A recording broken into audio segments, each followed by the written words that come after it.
Monsieur Oliviane, bonjour. Bonjour. Alors, j'ai eu le plaisir de vous recevoir il y a quelque temps pour un entretien. On va rester plus ou moins sur la même thématique. Donc, c'est pour ce livre, donc l'Alcoran, comment l'Europe a découvert le Coran aux éditions Belin. C'est un livre que j'ai trouvé vraiment très intéressant, très dense. Alors, c'est un livre d'histoire, mais qui a également des résonances avec l'actualité. Peut-être que nous en parlerons. Donc, moi, ma première question va être vraiment très simple. Pour quelle raison vous avez décidé d'écrire cet ouvrage?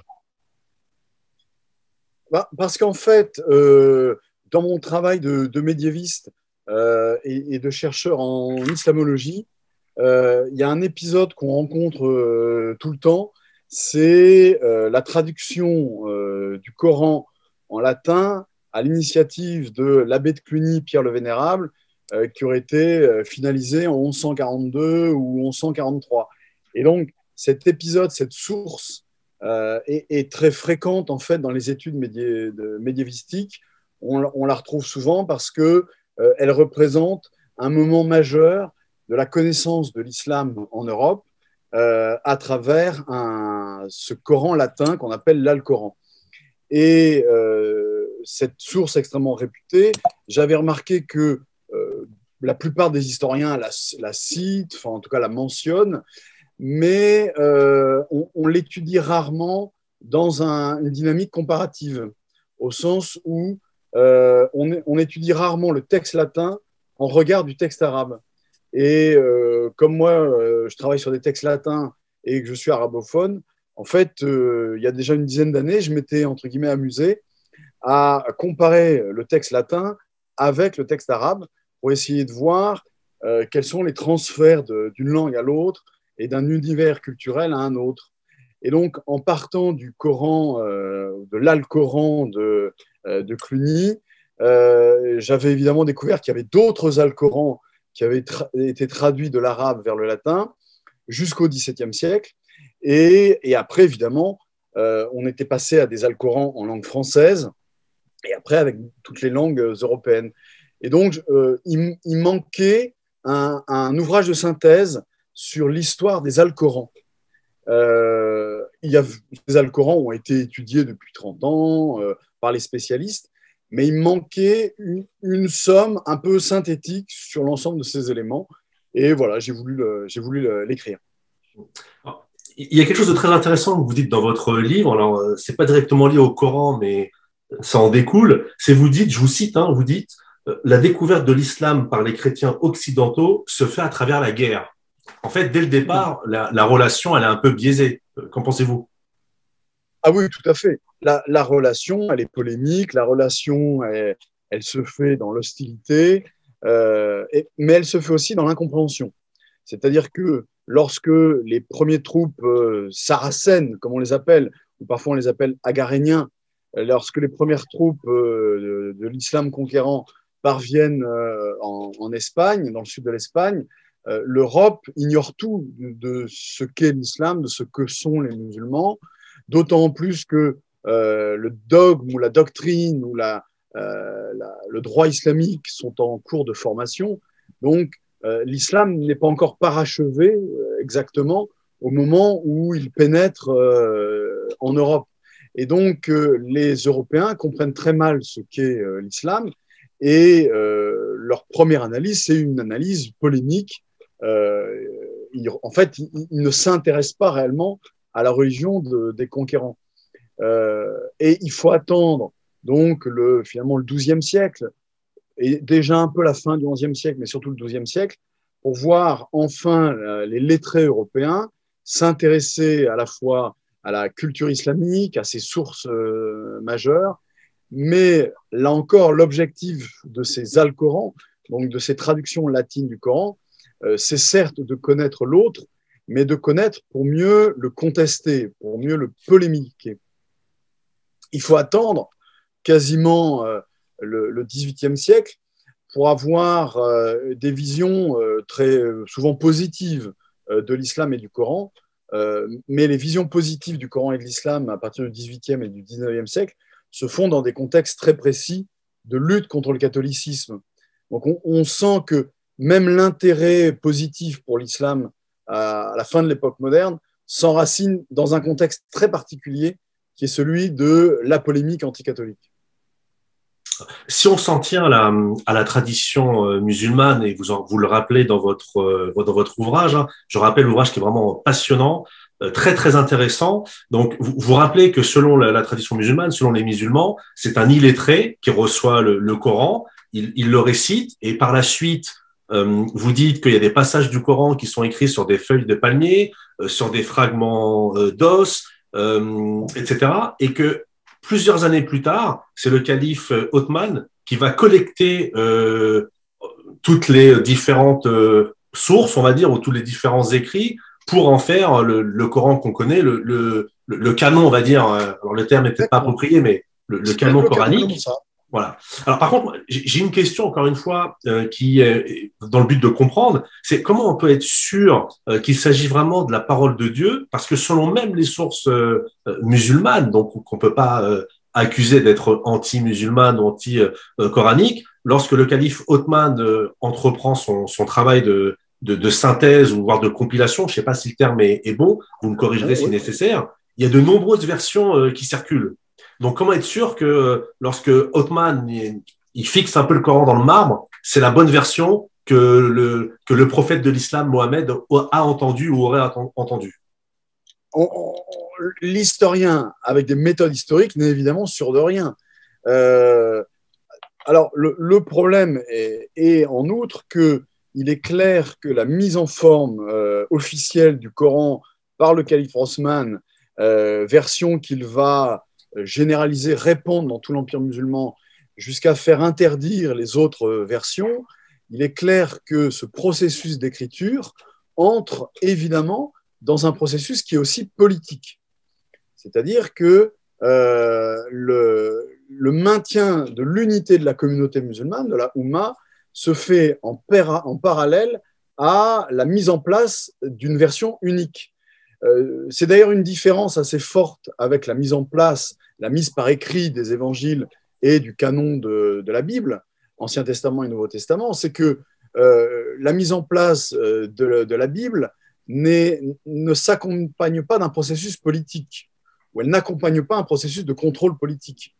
Alors après, au 5e siècle, il est clair que les empereurs romains, et puis surtout après les différents souverains germaniques, utilisent la Bible dans leur système politique, mais la mise par écrit et l'officialisation d'un canon biblique est distinct des processus politiques. Ce qui n'est pas le cas dans la mise en forme du Coran, qui accompagne un processus politique. Et c'est la raison pour laquelle on a des traditions autour du Coran issus des milieux chiites, on va les appeler chiites, même si le terme n'apparaît pas au 8e siècle. Les chiites ont longtemps prétendu, mais les choses vont changer au 9e siècle, les groupes chiites ont longtemps prétendu que la version officielle du Coran était incomplète et qu'il manquait dans cette version officielle une multitude de versets concernant notamment la lignée de Ali, la lignée de Hussein, et d'après eux, le Coran tel qu'il aurait dû être compilé aurait été plus large, aurait comporté beaucoup plus de versets qui, notamment, défendaient la lignée prophétique.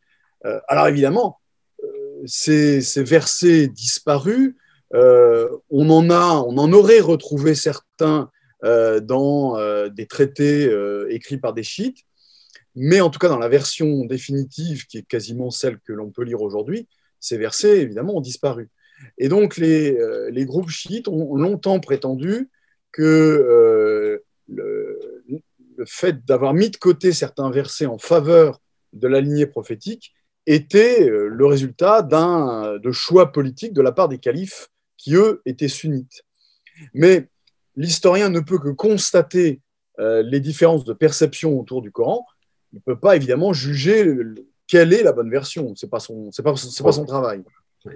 Alors, avant de parler de comment le Coran a été découvert en Europe, moi, j'ai une question qui est la suivante. Donc, on a bien compris que durant les premiers siècles de l'islam, il y avait une vocation à la fois guerrière et politique. Mais au niveau du musulman lambda ou du musulman de la troupe, parmi les armées musulmanes, est-ce que le Coran était un texte qui était beaucoup diffusé sous le manteau ou pas? Est-ce qu'il était vraiment lu par le peuple, au sens large du terme? Alors, pour que le Coran soit lu par le peuple, il aurait fallu qu'il y ait des systèmes d'écoles coraniques généralisés dans l'Empire islamique, ce qui n'est pas le cas, en tout cas pas avant l'époque moderne. En revanche, les gens, semble-t-il, l'apprennent par cœur ou apprennent des parties, des sourates du Coran par cœur.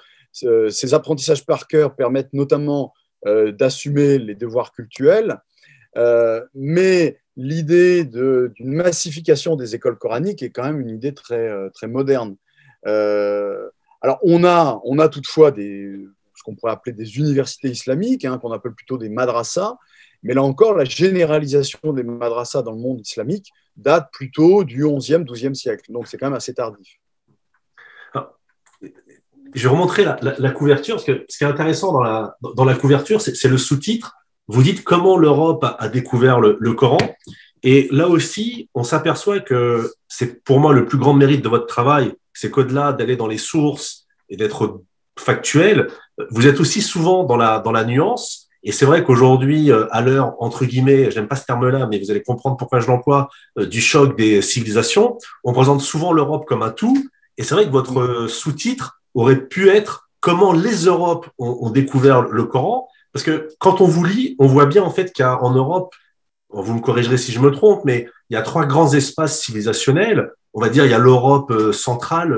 Quand je dis centrale, c'est France, Allemagne et la Germanie, qu'on va appeler, on va dire, l'Europe latine par commodité. Il y a également l'Europe byzantine, qui a un rapport à l'islam très différent. Et puis, il y a peut-être aussi une troisième Europe, qui a un rapport également très différent avec l'islam et le Coran. C'est l'Europe ibérique, espagnole et portugaise. Ouais. Alors, est-ce que vous pouvez, si c'est possible, dresser les particularités de ces trois Europes et comment elles vont recevoir le Coran ou l'Alcoran? Alors, vous avez parfaitement identifié les trois régions en fonction de leur attitude vis-à-vis de l'islam et vis-à-vis du Coran. La première région qui rencontre l'islam, c'est évidemment le monde byzantin, puisqu'ils sont directement placés aux frontières du nouvel islam. L'Empire byzantin a perdu beaucoup de territoire en raison de la conquête. La ville d'Istanbul, enfin Constantinople, Byzance, a été 3 fois assiégée par les troupes du jeune islam. Donc, on sent que dès le départ, les Byzantins, en fait, sont confrontés à un univers qu'ils essaient de comprendre. Les premiers éléments de compréhension de l'islam vont venir, alors non pas de lettrés byzantins, mais de lettrés qui vivent en monde musulman, qui sont des chrétiens orthodoxes, qui parlent le grec, mais qui très vite, en fait, ont appris l'arabe. Et notamment, l'un de ses premiers grands auteurs, au début du 8e siècle, c'est Jean Damascène, Jean de Damas. Et Jean de Damas va fournir dans certains ouvrages des clés de lecture sur ce qu'est l'islam, sur ce qu'est le Coran. Il va être même capable de décrire certaines sourates. Et une partie de ces sources issues de ce qu'on pourrait appeler aujourd'hui les chrétiens d'Orient vont passer dans l'Empire byzantin. Et l'Empire byzantin voit jusqu'au XIe siècle une multitude de lettrés, souvent des évêques ou des moines, qui rédigent des textes pour qualifier le Coran, pour évidemment polémiquer contre le Coran, pour montrer que le Coran est inepte, qu'il n'a pas de structure, pas de logique propre, etc. Et donc, les premiers à avoir une perception polémique, mais finalement assez juste sur ce que sont les sourates, ce sont donc les chapitres du Coran, ce sont les Byzantins. Deuxième partie, l'Espagne chrétienne, en tout cas la partie nord est restée sous contrôle de rois chrétiens, tandis que la partie sud a basculé dans le giron de l'islam sous le terme d'El-Andalus. El-Andalus n'est pas seulement une terre musulmane arabe, c'est une terre où on a des musulmans berbères, on a des musulmans arabes, on a des musulmans slaves, puisqu'il y a eu des achats d'esclaves slaves qui ont été exportés, si je puis dire, en Espagne. Et on a aussi des chrétiens espagnols qui dataient notamment, enfin, dont la structure sociale était apparue, s'était mise en place avec les rois wisigothiques. Et si une grande partie de ces chrétiens espagnols se sont convertis à l'islam, on a toutefois une très forte minorité de ces chrétiens qui ne se sont pas convertis. Et on va les appeler les Mozarabes. Les Mozarabes, c'est parce qu'ils se sont arabisés, ils ont adopté la langue arabe sans adopter l'islam.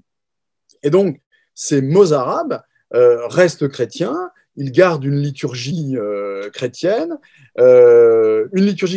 qu'ils vont souvent arabiser. Et à côté d'eux vivent donc des gens, certes musulmans, mais avec des origines ethnico-culturelles très variées, sans compter en plus la très forte présence de juifs qui sont eux-mêmes polyglottes, latins, hébreux, arabes, etc. Et donc, on a un monde très varié en Andalouse qui explique pourquoi on a des textes qui circulent entre la partie islamique de l'Espagne et la partie restée chrétienne de l'Espagne. Et les royaumes chrétiens du Nord sont au courant, finalement, à peu près au IXe siècle, assez justement des principales doctrines islamiques. Donc, deuxième espace, l'Espagne. Troisième espace, la chrétienté latine non hispanique, donc Italie, la Gaule, les îles anglaises et la Germanie, où là, la méconnaissance est totale. La méconnaissance est totale au moins jusqu'à la fin du XIe siècle. Et à partir du XIIe siècle, on voit là des sources, notamment espagnoles, pénétrer en France notamment, pénétrer dans l'Europe latine, via notamment les moines clunisiens, puisque les moines clunisiens ont des monastères installés dans le nord de l'Espagne, donc ils profitent d'échanges de manuscrits, d'échanges d'idées, et ces échanges d'idées via les monastères clunisiens du nord de l'Espagne finissent par pénétrer dans les monastères clunisiens du reste de l'Europe, et globalement, à partir du XIIe siècle, cette Europe latine non hispanique a enfin accès à des sources ou à des textes, ou en tout cas à la doctrine musulmane. Donc, vous voyez que selon les trois espaces, le degré de connaissance est extrêmement variable et change aussi selon les époques. J'aimerais qu'on fasse rapidement, si possible, un focus sur un auteur que vous citez régulièrement dans votre livre, qui illustre bien ce phénomène de connaissance et de volonté de débat, c'est Al-Kindi. Est-ce que vous pourriez nous en dire deux mots? Al-Kindi est un grand auteur donc du Kinda, hein, de l'actuelle Arabie Saoudite, et ça a été un grand auteur, un apologète de l'islam, qui a écrit notamment avec des chrétiens d'Orient pour défendre la doctrine islamique, tandis que les chrétiens d'Orient avec lesquels il correspondait, eux, défendaient la doctrine chrétienne. Et on a des lettres d'Al-Kindi, notamment la Arisalat al-Kindi, la lettre d'Al-Kindi, qui a transité par Byzance et qui est arrivée probablement autour du Xe siècle en Europe, traduite en latin. Et cette lettre d'Al-Kindi donne un aperçu assez juste de la doctrine musulmane, au-delà d'ailleurs du Coran, même si le texte cite des morceaux du Coran.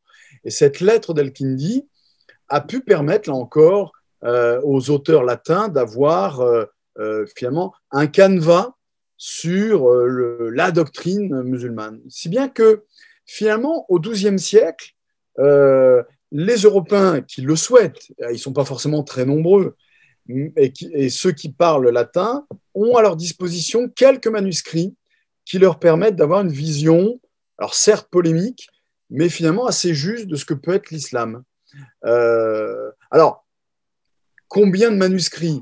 Le fameux Coran, le fameux Al-Coran latin qui a été traduit à l'initiative de l'abbé de Cluny, Pierre le Vénérable, on en a 24 manuscrits. Alors, il y en avait peut-être plus qui ont été écrits, mais une vingtaine de manuscrits, c'est quand même pas beaucoup. Un succès de librairie En général, c'est une cinquantaine de manuscrits. Vous voyez, hein, notamment le texte du cycle du Graal, on a plus de 700 manuscrits du cycle du Graal. Donc 700 manuscrits, c'est absolument colossal. 20 manuscrits, c'est pas anecdotique, puisque les textes qui sont très peu connus, il n'y a qu'un ou deux manuscrits. 20 manuscrits, ça veut dire que les lettrés qui savent l'existence de ce texte et qui ont les moyens d'aller chercher un manuscrit, ils peuvent en trouver un. Ça reste quand même un peu compliqué. Et ces manuscrits, on les trouve où? On les trouve dans l'entourage de Cluny, on les trouve à Paris et on les trouve dans le nord de l'Espagne.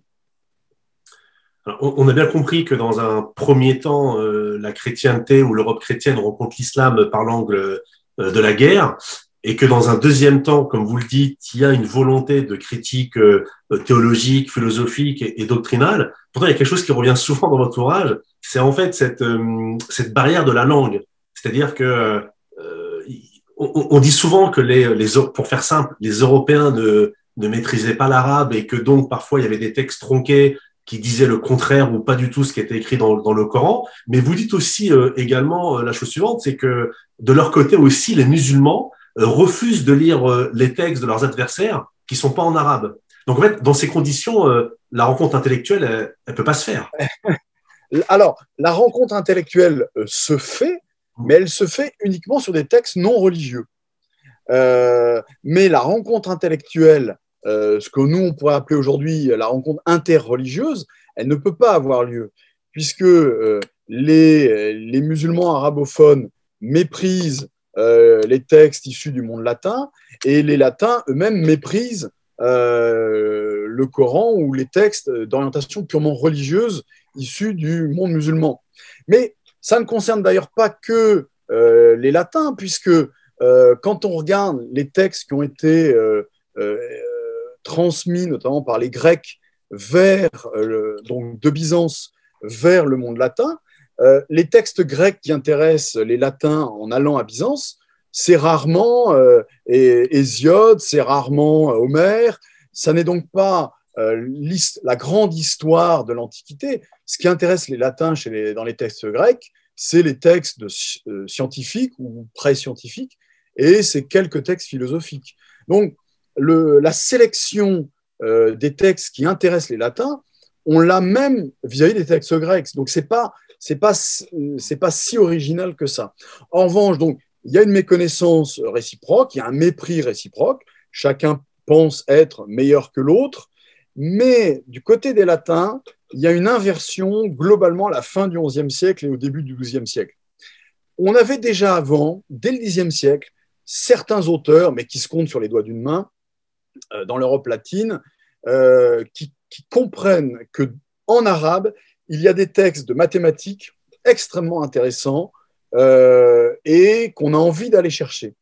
Mais au Xe siècle, on n'a pas encore les compétences en langue arabe pour aller les chercher.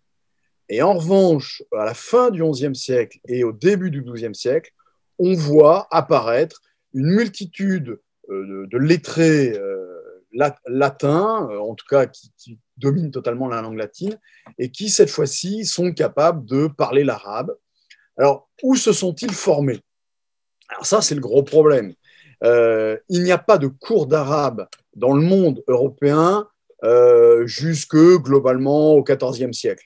Le Concile de Vienne, en 1315, demande à ce que dans 4 grandes universités d'Europe, notamment Paris et Bologne, soient mis en place des cours d'arabe.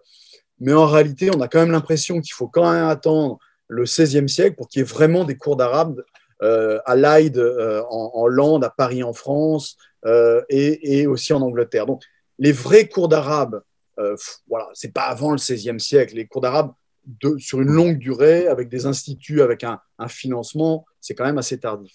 Donc, où vont se former tous ces lettrés qui parlent arabe et qui vont traduire les textes arabes? Alors, il y a plusieurs hypothèses. Il y a 3 hypothèses. Ils vont se former en Syrie du Nord, à Antioche. Deuxième hypothèse, ils vont se former en Italie du Sud, peut-être même en Sicile, qui, finalement, jusqu'au XIe siècle, est contrôlée par les dynasties tunisiennes. et ils vont surtout se former en Espagne. Il semble que de toute évidence, le réseau espagnol était le premier réseau pour apprendre à parler l'arabe. Parce qu'en Espagne, on est juste à côté évidemment de la frontière de l'islam, et puis on a les mots arabes. Les fameux chrétiens chrétiens du Sud qui sont restés chrétiens, mais qui parlent l'arabe, et probablement que certains d'entre eux ont pu passer la frontière qui dans les faits n'existe pas, hein. C'est une zone de marche qu'on peut traverser, et qui soient allés donner des cours, ou que certains moines aient pris plusieurs mois dans leur vie monastique pour aller apprendre l'arabe. Vous voyez, pas d'école, mais des stages de très très longue durée dans certaines régions arabophones.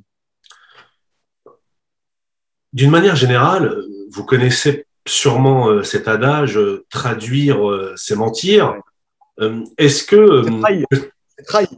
Trahir. Traduire, c'est trahir. Traduire, c'est trahir. Alors moi, je la connaissais aussi, traduire, c'est mentir, mais bon, traduire, c'est trahir. Et donc, d'une manière fondamentale, indépendamment de tout ce que on connaît de l'histoire et de la rencontre avec l'islam, etc., est-ce que fondamentalement, le vrai problème n'est-il pas que le Coran est peut-être difficilement traduisable en langue latine ou européenne? C'est-à-dire que aujourd'hui, je m'intéresse à certains sujets, comme vous le savez, et c'est vrai que je vois certains polémistes chrétiens qui soient francophones ou anglophones, et très souvent, il y a pas de maîtrise de l'arabe.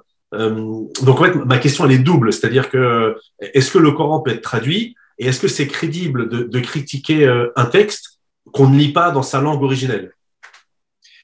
Oui, alors, en fait, les latins qui prennent conscience de l'existence du Coran globalement à la fin du XIe siècle, en fait, sans le dire, mais se posent exactement cette question-là. Comment traduire ce texte? Mais cette question, ils l'ont posée aussi pour les textes grecs. C'est-à-dire que lorsqu'il a fallu traduire la Bible du grec au latin, Saint Jérôme au Ve siècle s'est posé les mêmes questions. Comment traduire un texte? Alors en plus, on sait bien que la Bible n'était pas écrite, en tout cas l'Ancien Testament n'était pas écrit en grec, mais comment transcrire en latin la parole de Dieu qui est majoritairement en hébreu et en grec? Donc ils se sont posé la même question. Et ils vont y répondre quasiment de la même manière pour le Coran. Alors, l'un des principes, c'est quoi? Saint Jérôme, au Ve siècle, avait dit, pour un texte sacré, il faut faire une traduction littérale. Et c'est un principe majeur dans toutes les traductions des Saintes Écritures chrétiennes. On doit faire du littéral. Il faut éviter des formules de style qui n'apparaissent pas dans le texte grec originel. Et ce qui est très étonnant, c'est que un grand nombre de traducteurs du Coran en latin vont utiliser pour le Coran les mêmes méthodes de traduction qu'on utilise pour la Bible, c'est-à-dire le littéralisme. Ce qui montre bien probablement qu'ils avaient parfaitement senti la dimension sacrée du Coran pour les musulmans, et donc il fallait traiter la traduction du Coran de la même manière que pour la Bible. Donc ça prouve bien que derrière l'objectif polémique, il y a, qu'on le veuille ou non, une forme de considération. Alors, on a deux traditions totalement différentes, avec deux auteurs, deux traducteurs différents. On a tout d'abord Robert de Quétonne et on a Marc de Tolède. Robert de Quétonne, il est le traducteur du Coran en latin, le premier traducteur, à peu près 1142-1143. Ça n'est pas un arabe, c'est un anglais. Il vient du Chichester en Angleterre. Il a donc appris l'arabe en Espagne du Nord et il a appris l'arabe pour faire des mathématiques et de l'astronomie. Donc, ça n'est pas du tout un polémiste. On n'est même pas sûr qu'il était moine. Lui, il fait de l'arabe pour faire de l'astronomie et des mathématiques. Et tout d'un coup, l'abbé de Cluny lui dit traduis-moi le Coran, traduis-moi ce livre des musulmans. Et donc, quand Robert de Quétonne traduit le Coran, il le traduit avec ce qu'il est, c'est-à-dire c'est un professionnel de la langue arabe, c'est un traducteur professionnel. C'est pas d'abord un polémiste. Et Et c'est important parce que justement, souvent on dit oui, mais ces gens-là déforment le Coran. Eh bien, quand Robert de Quéton veut traduire le Coran, il veut au maximum le faire comprendre à des latins. Or, si vous traduisez littéralement le Coran en latin, il y a de fortes chances que le brave lecteur latin ne va absolument rien comprendre au texte. Et donc, l'idée de Robert de Quéton, c'est, je vous donnerai un ou deux exemples après, l'idée c'est, je vais transformer les mots arabes qu'on ne comprend pas en mots latins chrétiens qu'on va comprendre. Et deuxième auteur, cette fois-ci c'est en 1210, donc 70 ans après, Marc de Tolède, lui fait le même travail, il traduit le Coran en latin, ce qui prouve bien qu'il n'avait pas lu le premier, donc ça veut dire que les manuscrits ne circulent pas beaucoup. Et Marc de Tolède, lui, c'est un mozarabe. C'est-à-dire que l'arabe est sa langue maternelle. Il a appris le latin, mais vous voyez que ce n'est pas le même rapport à la langue. Et lui, il a vécu au milieu des musulmans. Il sait ce que c'est que l'islam.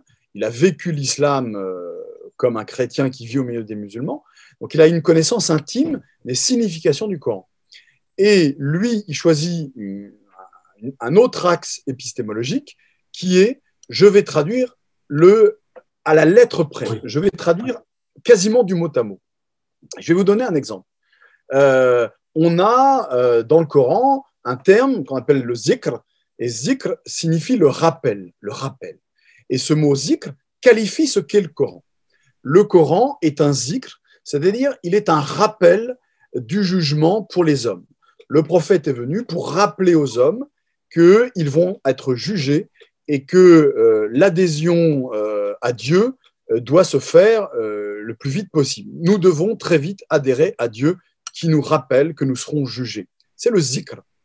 Or, l'idée de rappel, en latin, ça ne marche pas, ça ne correspond à rien dans la doctrine chrétienne. Et donc, Robert de Quéton, lui, va adapter le mot zikr et il va l'appeler la correctio. La correctio. Dans un vocabulaire monastique, la correction, c'est la correction monastique, c'est la correction des fautes. C'est notamment lorsque le prédicateur ou l'abbé du monastère, en fait, vous aide à identifier vos péchés pour vous retourner vers Dieu. Donc là, on voit Robert de Quéton qui traduit zikr par correctio, c'est-à-dire qu'il le christianise, ce mot. Et Marc de Tolède, lui, 70 ans plus tard, lui, il veut un mot qui rappelle exactement ce qu'est le zikr. Et donc, lui, il va traduire par memoria. La memoria, c'est-à-dire la mémoire. Le Coran, c'est une mémoire.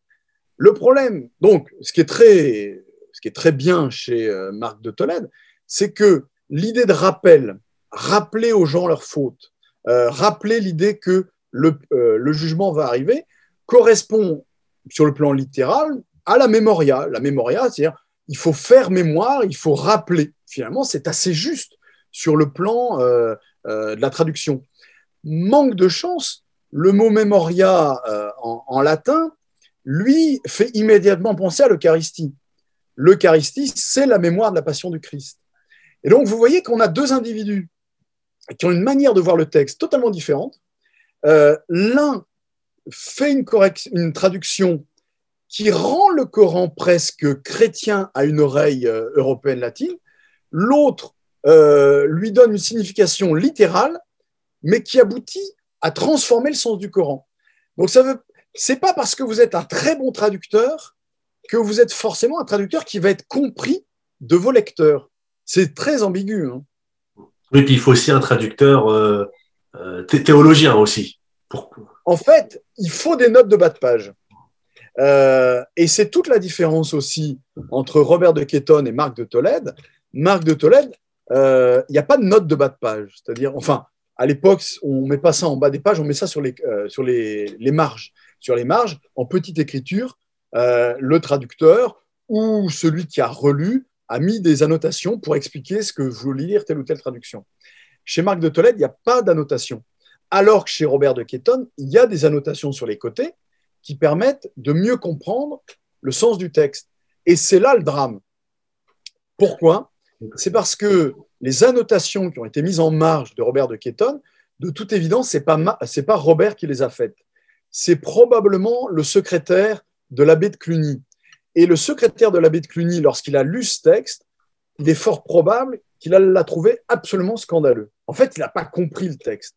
Parce qu'il y a une multitude de mots et d'éléments de doctrine qui ressemblent à du christianisme, parce que justement Robert a insisté sur cette christianisation des termes, mais la christianisation des termes fait que ce texte est absolument incompréhensible.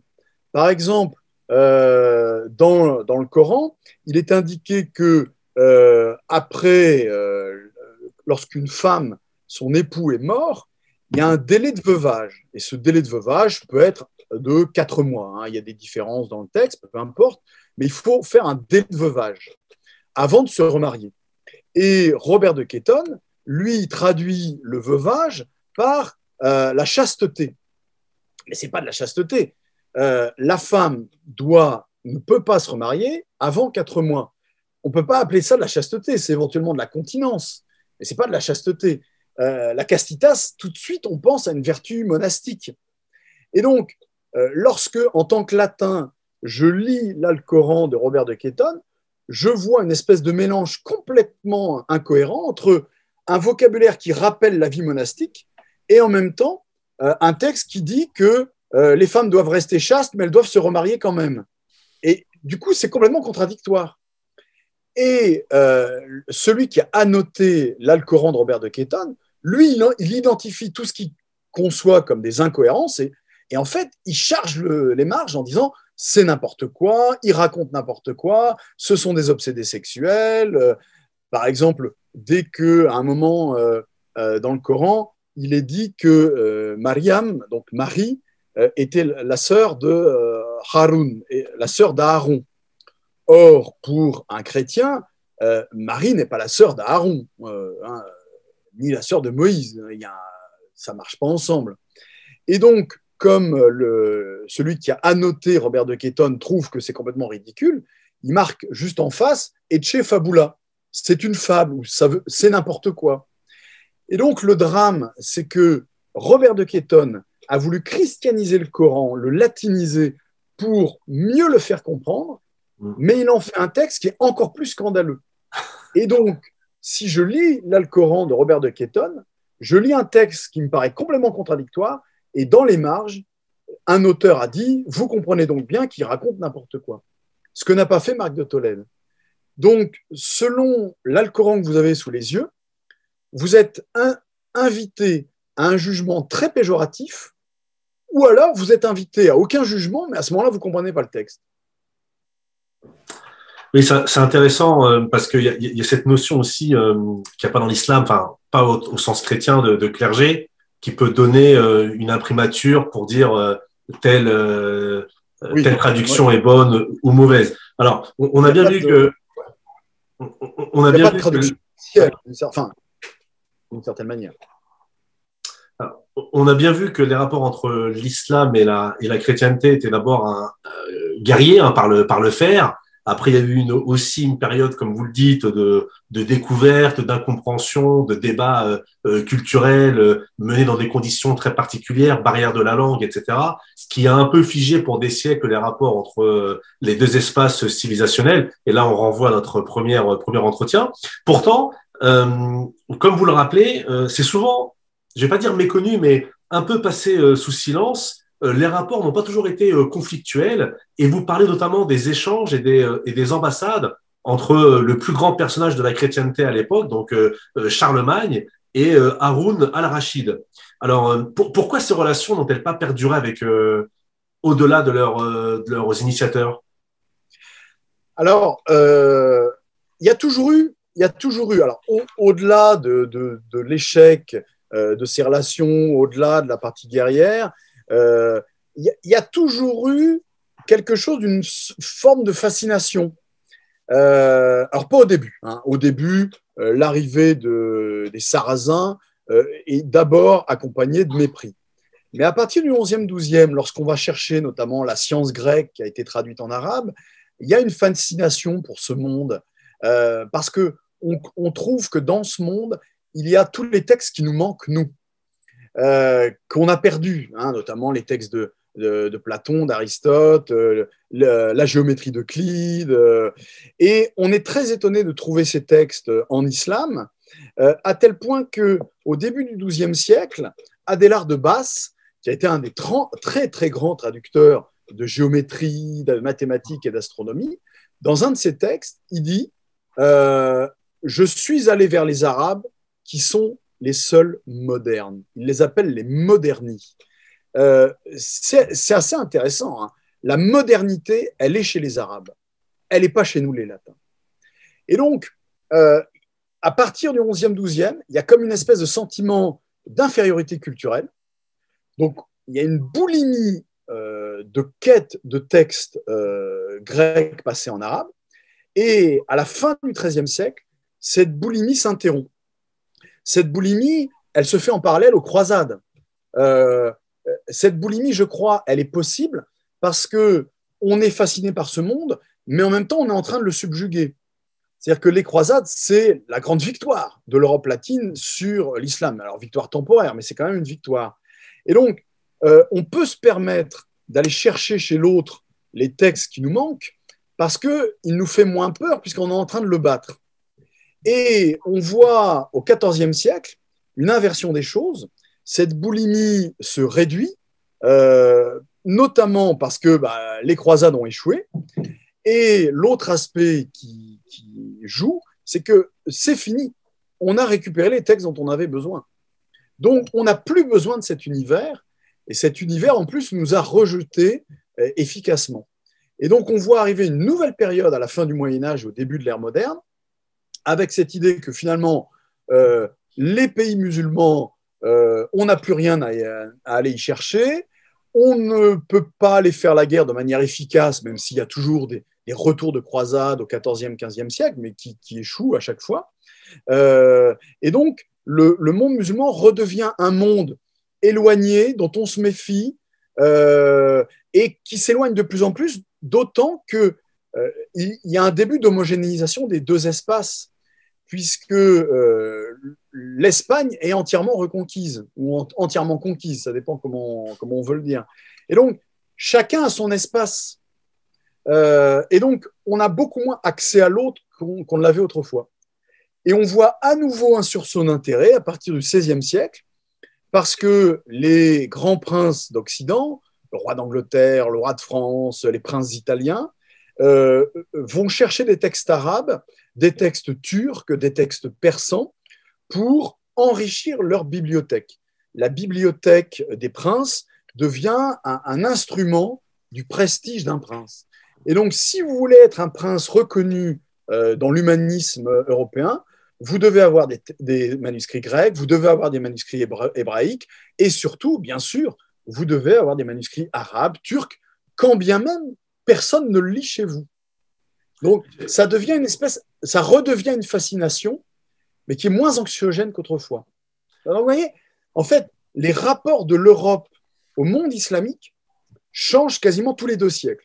Tous les 2 siècles, il y a un nouvel univers, un nouveau rapport qui se crée. Et on le voit d'ailleurs à l'époque contemporaine. Le 19e jusqu'à la fin de la colonisation est une grande période d'intérêt pour les textes arabes, les textes musulmans, mais c'est un intérêt qui accompagne la colonisation. Je peux m'intéresser à l'autre parce que je ne risque rien de l'autre, puisque c'est moi qui le contrôle. Et à partir des années 1960, la décolonisation va à nouveau faire de l'arabe, entre guillemets, un être que je méconnais, que je comprends mal, qui me fait peur, et il y a un déclin des études orientales. C'est un peu notre situation à l'heure actuelle, d'une certaine manière. Oui, parce qu'en fait, dans votre livre, vous avez un passage vers la fin du livre, la mode coranique au XVIIe siècle.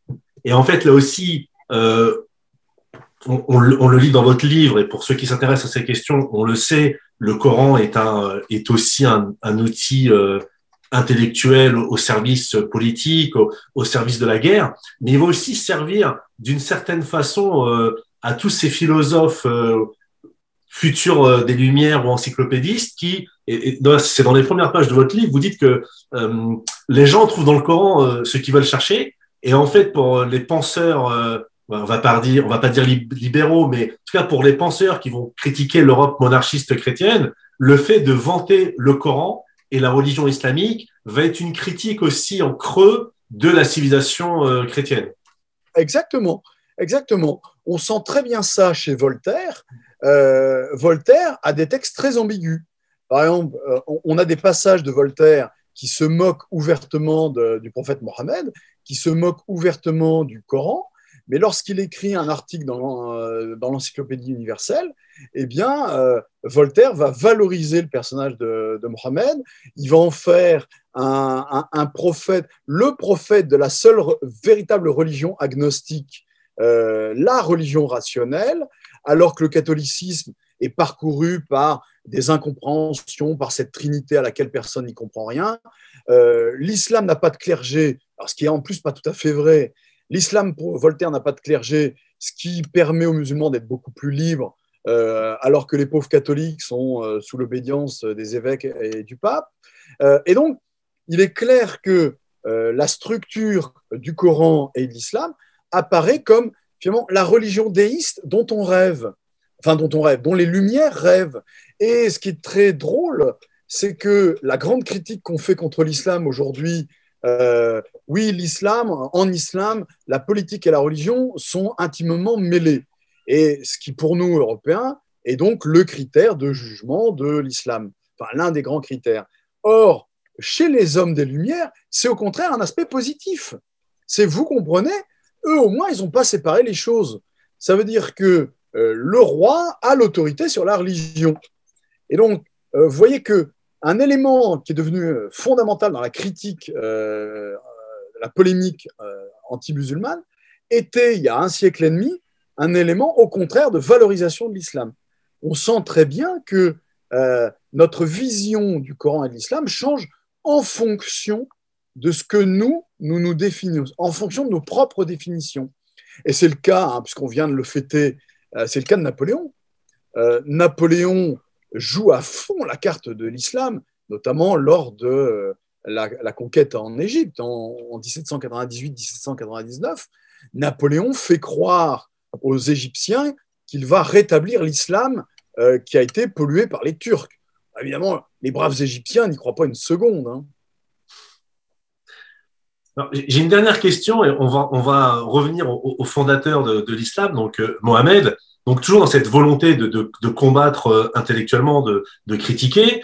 Euh, Comme il était illettré, il n'a pas pu, comme il était illettré, enfin d'un point de vue chrétien, comme il était illettré et comme il ne défend pas la vraie religion, l'ange Gabriel n'a pas pu, ou Djibril n'a pas pu lui dicter le Coran, lui réciter le Coran. Et en fait, il y a une critique qui est très ancienne, qui ressort aujourd'hui depuis quelques années dans les débats intellectuels, dans les débats interreligieux chrétiens musulmans. C'est la double accusation que Mohamed aurait été soit influencé par un ou des juifs de son entourage, voire qu'il aurait été influencé par un moine nestorien, donc hérétique d'un point de vue de la doctrine catholique. Et en fait, cette critique, elle n'est pas du tout moderne, elle est plutôt très très ancienne. Est-ce que vous pourriez en dire deux mots? Oui, elle est très ancienne. Alors, c'est presque tragique, si je puis dire. C'est que les argumentaires dont vous parlez, en fait, n'ont pas vieilli d'une ligne. On voit aujourd'hui des argumentaires qui datent quasiment de Jean Damascène. Les grands critères de jugement de l'islam datent de Jean Damascène, quasiment, hein, des années à peu près 720. C'est-à-dire que Mohammed est un menteur, c'est un falsificateur, c'est un obsédé. Alors aujourd'hui, on dit c'était un pédophile, enfin on entend ça parfois. C'est lui qui a écrit le Coran. Le Coran n'a aucune structure rationnelle, etc. Tous ces argumentaires, en fait, ils datent de quasiment 1300 ans. Donc, ils n'ont pas vieilli. Alors, comment se fait-il qu'on les ait encore aujourd'hui? Eh bien, il y a deux choses. La première chose, c'est que ils n'ont pas vieilli parce que notre définition de ce qu'est un Européen, finalement, n'a pas tellement vieilli d'une certaine manière. On sait très bien que être européen, la définition change à peu près tous les 2 siècles. puisque l'Européen du XXe siècle n'est pas l'Européen du XIe siècle. On sait bien que les choses ont évolué. Mais aujourd'hui, très souvent, pour schématiser, on dit globalement l'Europe, elle est chrétienne. Alors qu'on sait bien que c'est plus compliqué que ça quand même. Et dès lors qu'on dit l'Europe foncièrement, elle est chrétienne, eh bien nécessairement, on est amené à récupérer tous les éléments de critères de l'islam qu'on avait vu naître au moment où, effectivement, au 8e, 9e, 10e siècle, l'Europe se définissait d'abord comme chrétienne. Donc, il n'y a pas vieillissement à ce niveau-là. Parce que notre propre définition, elle, n'a quasiment pas vieilli. Ou en tout cas, on n'a pas voulu la faire vieillir. Alors que la réalité, elle a changé. Hein, vous savez comme moi que peut-on encore dire qu'aujourd'hui, la France soit chrétienne? Je ne pense pas. Hein. Ça me paraît quasiment sûr et certain. Que les racines le soient, c'est une chose. Et il y a un deuxième aspect qui a remis sur le devant de la scène ces accusations, en tout cas ces interprétations d'hérésie dans la naissance de l'islam, eh bien, c'est la recherche scientifique. La recherche universitaire, qu'on voit d'ailleurs, qui a été notamment publiée récemment dans un énorme ouvrage qui s'appelle Le Coran des historiens, a remis sur le devant de la scène des analyses qui étaient finalement uniquement lues dans le monde universitaire. Là, le Coran des historiens l'a largement diffusé, même si tout le monde n'est pas d'accord sur ces analyses. Hein. Le Coran des historiens ne représente pas l'ensemble de l'islamologie occidentale, hein, attention. Hein. Mais c'est cette idée que le Coran est parcouru par des références qui sont des références nestoriennes, monophysites. Il aurait puisé dans des textes apocryphes chrétiens, syriaques, araméens, datant à peu près de l'époque du prophète. Et donc, ces analyses, dont certaines sont très convaincantes, mais qui sont d'abord des analyses d'historiens, qui sont d'abord des hypothèses de travail, en fait, peuvent parfois aboutir à défendre, ou en tout cas à argumenter, les très anciennes polémiques qui datent du Moyen-Âge. C'est assez étonnant. Eh bien, écoutez, je vous remercie, ce sera le mot de la fin. Merci à vous.